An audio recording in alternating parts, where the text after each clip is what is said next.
Good evening. Welcome to this council meeting for January 6, 2026. If anyone in the audience is amplifying headphones, please raise your hand and we'll bring those to you. I know somebody's already got some. So not seeing any. Let's rise for the pledge. Pledge of allegiance to the flag of the United States of America and to the republic for which it stands, one nation, under God, indivisible, with liberty and justice for all. Mary, can you do a roll call, please? Yes, I will.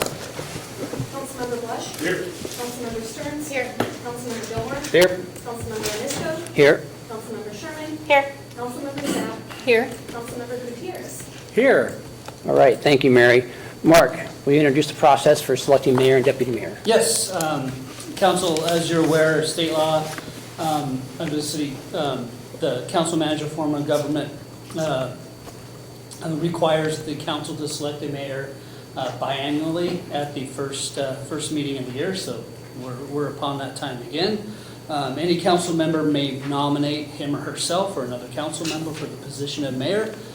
Seconds are not required for these nominations, and the city clerk will open the floor for those nominations, and then we'll do what would be a roll call vote, similar to the roll call vote for voting on those.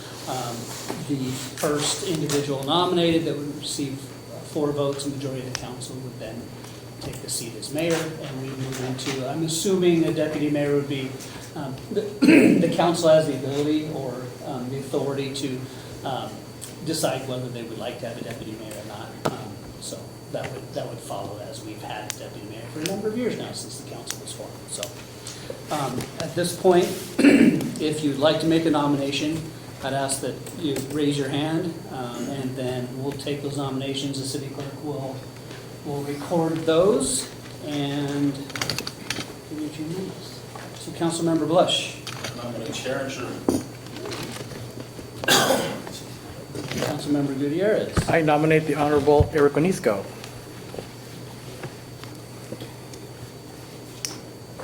Are there any other nominations for mayor this evening?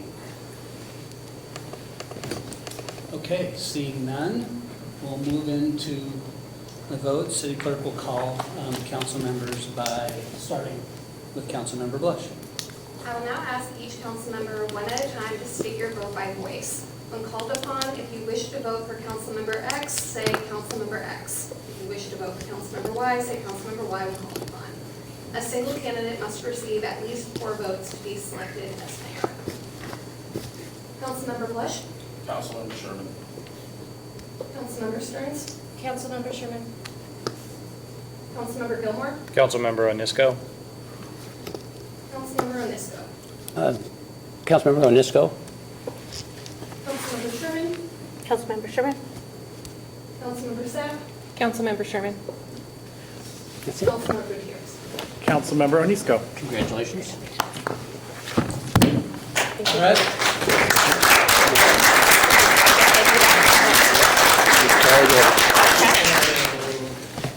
Mary?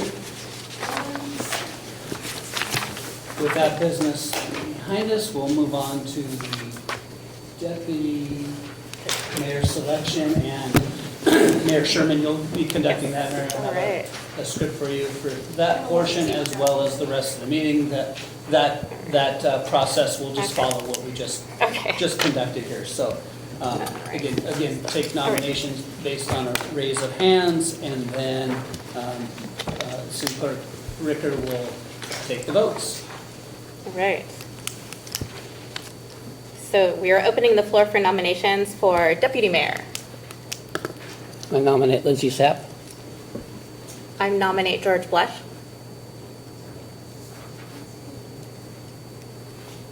What was the second nomination? I'm sorry. George Blush. Okay. Councilmember Blush? I'm going to vote for Councilmember Blush. Councilmember Stearns? Councilmember Sapp? Councilmember Gilmore? Councilmember Sapp. Councilmember Anisco? Councilmember Sapp. Mayor Sherman? One more. Councilmember George Blush. Councilmember Sapp? Councilmember Sapp. Congratulations. Thank you. That's 4 votes. Yeah. Yep.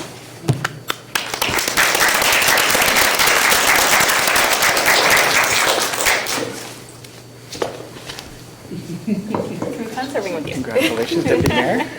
You get a All right, discount guys. for phones for AT&T. Check it out. Okay, so now we are on to, where are we at? I don't need this anymore, do I? Council reports. All right, yeah, okay. So get the hang of this, all right, guys. So, do any council members have a board report to share? No? I just would like to say I'm honored to have been served as your mayor for 4 years, and it's been a privilege, and thank you, everybody, for the support. Thank you for your time, we appreciate that.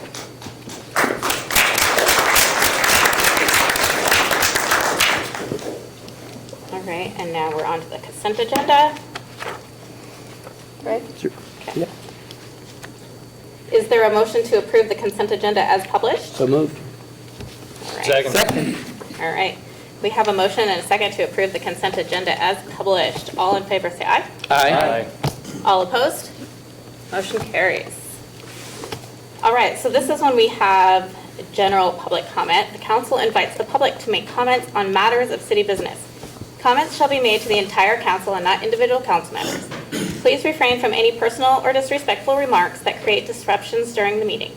If any unreasonably disruptive conduct continues, you will be asked to leave the meeting. Mary, do we have anyone signed up to make general public comment? Yes, we do. We have Dean Jewett. Okay.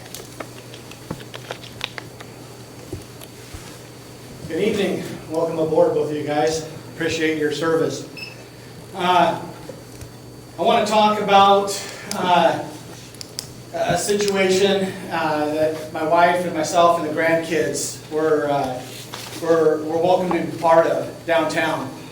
My wife had hip surgery, tendon surgery, so she's in a wheelchair. We had the grandkids. We said, hey, let's go cruise downtown. It's kind of sunny. So we take off downtown from our building. And first we run into sidewalks, which are, as you all know, not some of the best sidewalks around. We've been talking about that for quite a while. We came to Brewer Park.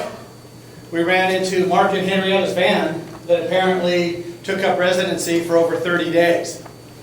Probably almost needed an eviction notice to have the van moved. We got to the clock tower. We got to encounter a homeless individual all sprawled out. And then right there on the sidewalk, there was 2 piles of human and or dog feces right there. So that was pretty cool. I mean, that's something good to see. What does that do for tourism? What does that do for the people coming into our town? So, was it really cool? Ordinances. So let's talk about that ordinance of the no camping. If we're not going to enforce an ordinance, then why do we even have it? If we have rules, who gets to choose which ones we follow and which ones we don't? So is that just up to the individual? Because there's some that I don't want to follow. So am I going to get held accountable to that? And why? Then is that discrimination? Awnings and alcoves. We've had individuals underneath alcoves for 30 days, if not longer. Nothing seems to be done about it because they're there over and over and over. There was a group of realtors that had to lock their door the other day and wait for the police to show up. It took 22 minutes to have that person removed so that the realtors could leave their building. So it's a realty office. We have people that are going to go to the realty office because they want to move to Shelton, or they're going to ask questions about it. I don't know if that's really the thought or the view that we want to see. We got private businesses that are having trespassing and damage done to their personal property. Somebody took a Bowie knife and hacked out a lock on a Santa can because apparently they probably thought that they needed to use it when there already is a couple available. Let's talk about Santa cans. Let's go ahead and talk about Brewer Park. There's a video out there where the person cleaning the Santa can had to suck something out of the drop tank in there that could not be pulled into the pump tank. So then they had to take the hose out, reverse the pressure, and drop it in the trash can. So now we got a city worker having to pick up something that they shouldn't even have to touch. So let's work on that this year. Thank you. Thank you. That's all that we have signed up. All right, okay. And next, we have a presentation. We have a police officer swearing in. We will swear in a new Shelton police officer. Yay. All right. Good evening, Mayor, Deputy Mayor, council members. I'm pleased to introduce Shelton Police Department's newest police officer, Officer Stephen Heath. Officer Heath graduated last year from the Basic Law Enforcement Academy conducted by the Criminal Justice Training Center, completing an academy with an overall score of over 90% placement in the top tier of his class. He holds a Bachelor's of Arts degree and a Master's Certificate in Business Administration from the University of Washington. Prior to joining the Shelton Police Department, Officer Heath served with the Federal Way Police Department. He was hired last month. He's currently progressing very well through his training program. We are pleased to have him aboard.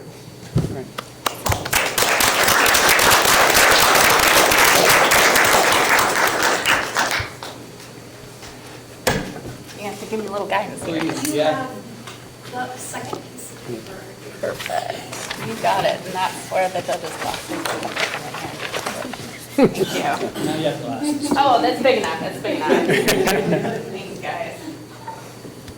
All right, now you can see what I did.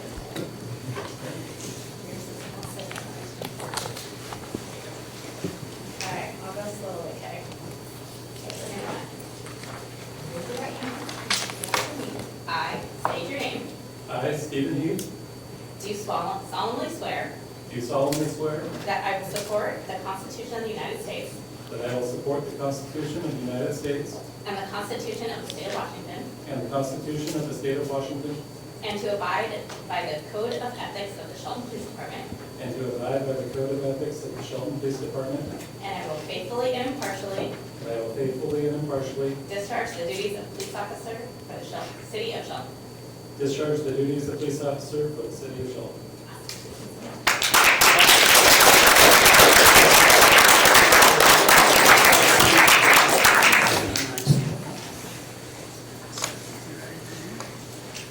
Sharon, just signature on here too, if you don't mind. Make this official.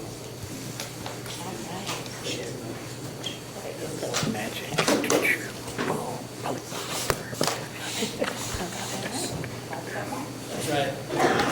Keep it coming. Your signature made it real. Like putting it on Facebook. All right, sorry, you're all waiting on me, huh? All right. Well, that's wonderful.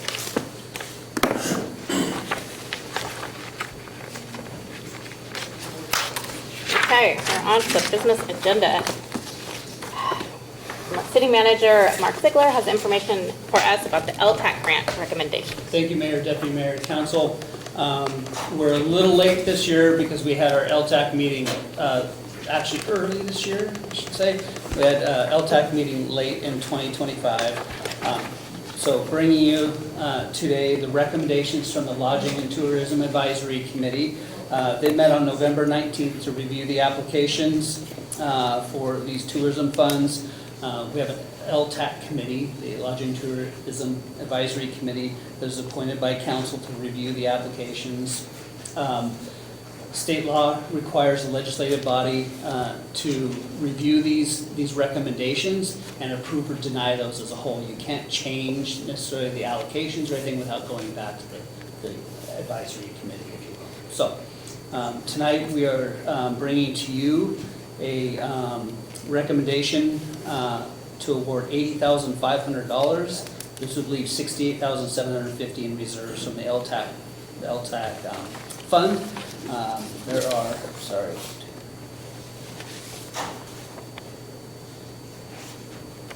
Nine requests that were recommended to be funded. This includes Shelton Mesa County Chamber of Commerce for $15,000, Mesa County Historical Society Museum for $18,000, Christmastown Kiwanis Bluegrass from the Forest for $8,200, Mason County Forest Festival for $15,000, the Shelton Downtown Merchants Art Walk for $5,000, Shelton Downtown Merchants Cookie Stroll at $1,000, Skookum Rotary Club's Oyster Fest at $5,000, mural installations at Overlook Park at $3,300, and Christmastown 2026 at $10,000. Again, for the total of $80,500. All right, is that everything? That's it. Awesome. Can I get a reading of resolution number 1424-1225? Resolution number 1424-1225, a resolution of the Council of the City of Shelton, Washington, adopting the recommendations of the Lodging Tax Advisory Committee for the distribution of 2025 lodging tax funds. All right, do we have a motion? Ms. Mayor, I move to forward resolution number 1424-1225 to the action agenda on the January 20th, 26th agenda for further consideration. Second. All right, we have a motion and a second to place resolution number 1424-1225 onto the council's action agenda for further consideration at the January 20th, 26th meeting. All in favor, say. Comments or questions? Okay.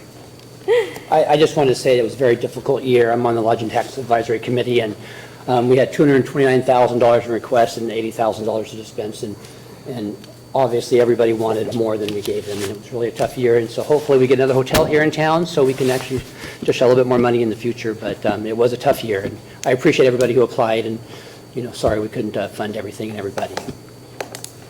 All right, so all in favor? Aye. All opposed? Motion carries. All right, we are on to the next resolution. We have an Assistant Public Works Director, Aaron Nix, who will present information about the Reservoir Event Hood Replacement Project. Mayor, thank you, Deputy Mayor, Council, thank you for the opportunity to be here. This is a project that we've been talking about for some time. It's actually a requirement of the Department of Health that we change the venting systems that we have on our standpipe reservoirs. Standpipe reservoir is basically a giant tube. There is an air exchange on the top.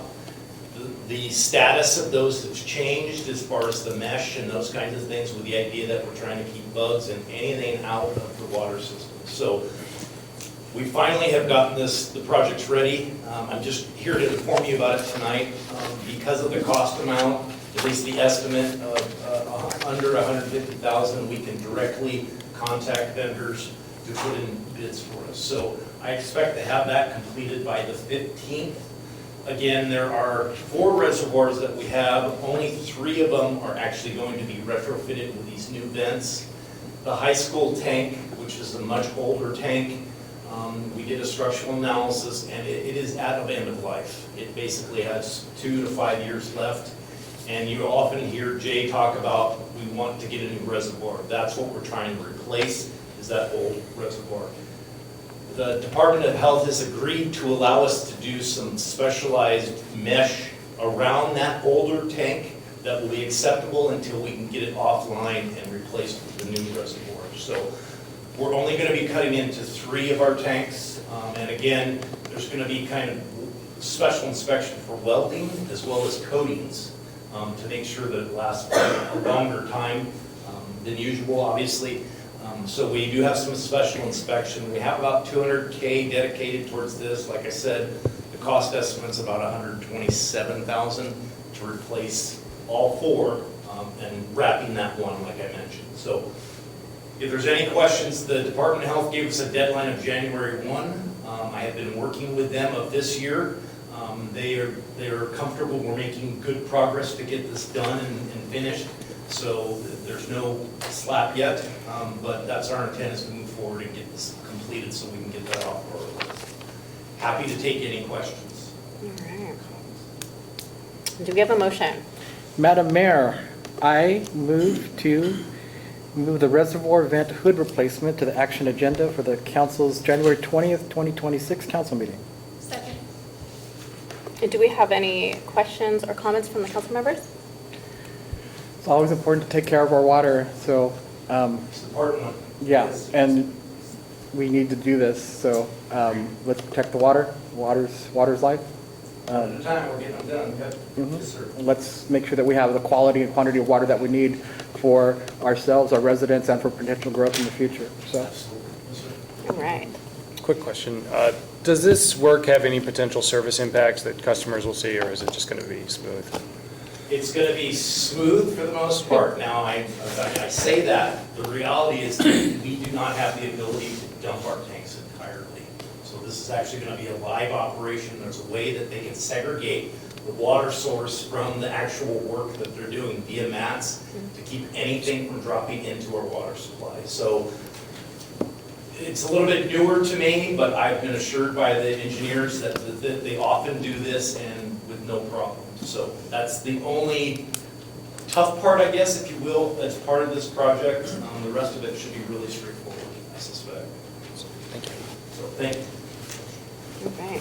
We have a motion and a second to move this issue onto the council agenda for further consideration on January 20th, 2026 meeting. All in favor, say aye. Aye. All opposed? Motion carries.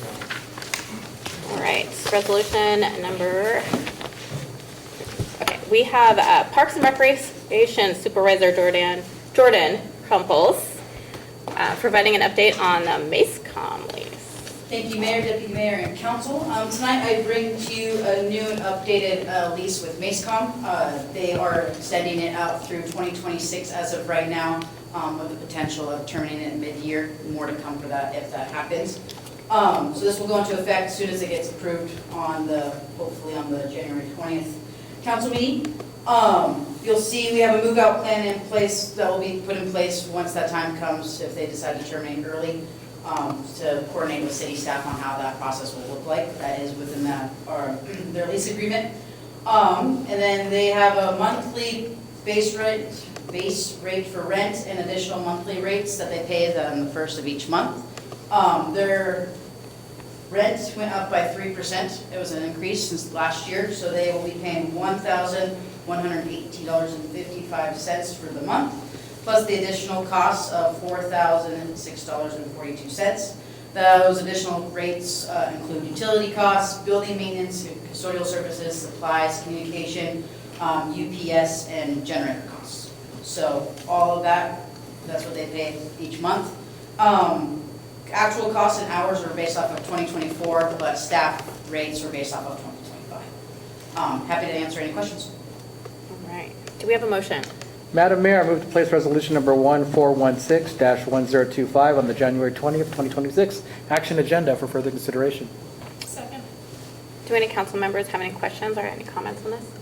I'm really happy that the MACECOM is moving forward and staying for a little while. I hope they can find their new space. If you've ever had a chance to tour the facility, they do so much in there.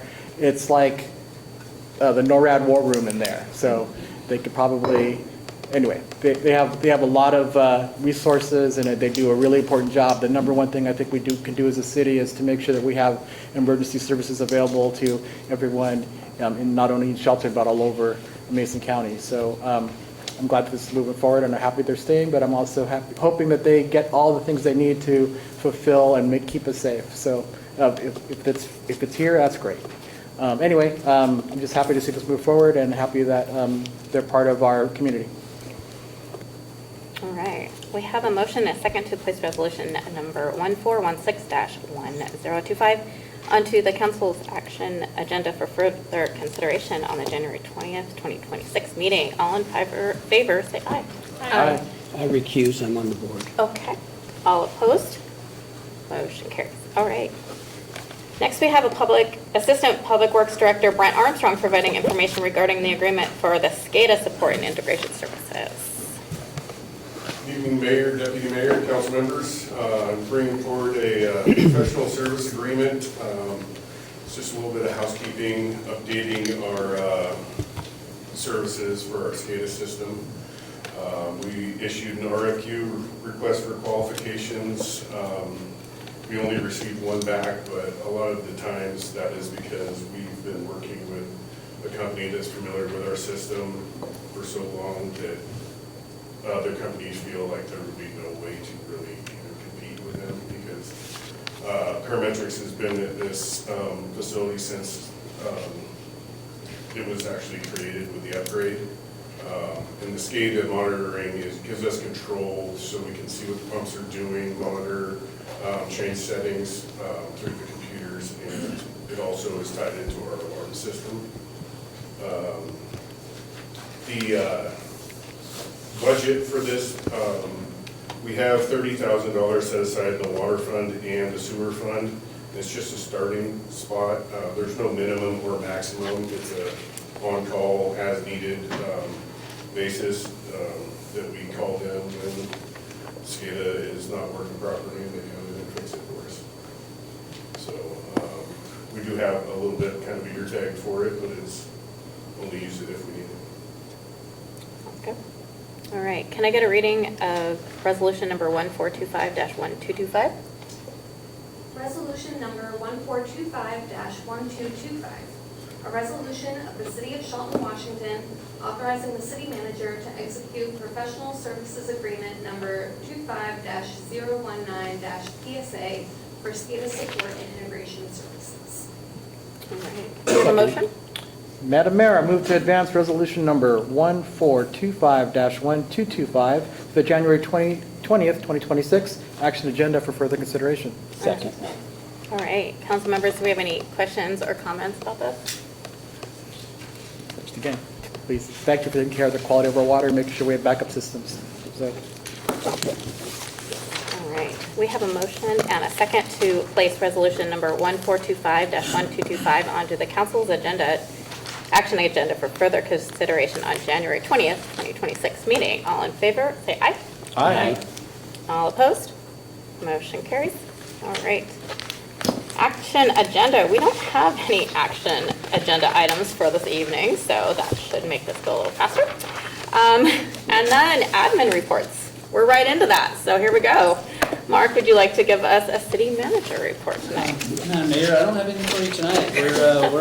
We're kicking off the new year fast and furious with staff back to work. Those that are well enough to work right now, that seems to be the buzz going through the Civic Center. So happy that we're off and running, and those that are feeling able to be in here working. Those that are then again not able to are home convalescing and able to come back to work as soon as possible. So we're looking forward to a busy year.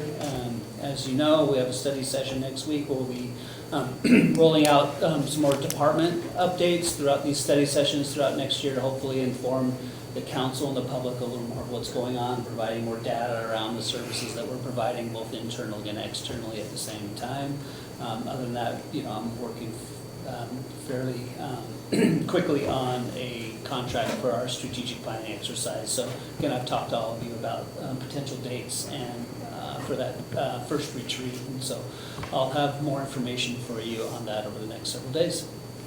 All right. I do see that we have more rain scheduled for the week. Yeah. All right. Can I ask Mark a couple questions? Sure. Can we get like a little update on the Highway 3 issue we've got the private property, the city property, Yeah. some Navy property, Absolutely. Where we're at right now? I know that we were working with some private landowners and we're looking at bids for us. Correct, yeah. So we've got notice of violations out to private property owners. So if we're talking about essentially from First Street out to the city limits at Shelton Yacht Club, we've got some notice of violations out to private property owners. I have a meeting with U.S. Navy representatives tomorrow. Thankfully, we got a response back to them. It took several months back from them. We've got some additional camping signs in areas that we've seen some encampments on public property. Chief Costad and the team at Shelton PD are coordinating with some enforcement out on city property out there with the sheriff's office, some adjacent private properties to these that just doesn't make sense to do a holistic approach to that because, right, they're between the Navy, I believe it's Mankey and some other private property owners with the city. It just makes more sense to have a holistic approach. So we should have an update for you by early next week on the timing of that and how we're going to schedule that and what the results may be. At that point, hopefully with some cooperation from the Navy, we get some enforcement from them. Also potentially some access to those properties because the cleanup would, the cost of the cleanup would dramatically decrease if we have access to those properties to haul that stuff out of there. So that's really, I think that's the next step is hinging on that conversation tomorrow. All right. Thank you. Good question. I had a question about First Street by Shelton Creek. I think it's between Cedar. Is there some work being done there, or is there something? We had a water lateral break the other day. Tomorrow they have to cut across the road. It's a 14-inch thick concrete roadway. So it's going to take some time to cut through that. There will be an outage to one service at, I don't remember the address, sorry. off the So top of my between head. Cedar and 218, thank you. 218. It's 218. 218, yeah, 218 North First. So there will be a discontinuous service on that on Thursday evening Okay. while they repair that lateral. Right, I think I saw a notice on the website, so if anyone's curious about all the cones there, Yep. go ahead and check it There will out. be traffic, alternating traffic through there because they'll be working at a cut. The main is on the west side of the road near Dairy Queen, and the lateral comes all the way across the road, and it's no lateral, it needs to be replaced. Okay, thank you. All right, any other questions? Okay. So our next meeting is scheduled for Tuesday, January 20th, 2026 at 6 p.m. We also have a study session on January 13th at 6 p.m. And it looks like our meeting is adjourned at 6:31 p.m.